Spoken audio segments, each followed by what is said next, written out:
Hello everyone, today we are going to learn basic Microsoft Excel tutorial how to convert to PDF.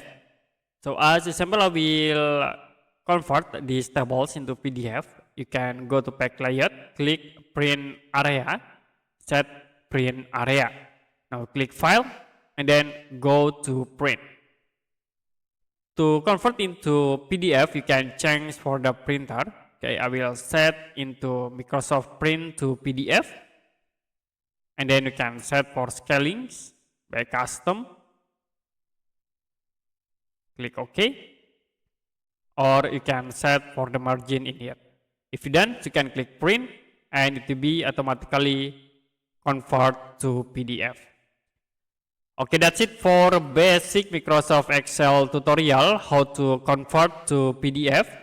If you have any question about tutorial, you can comment below this video.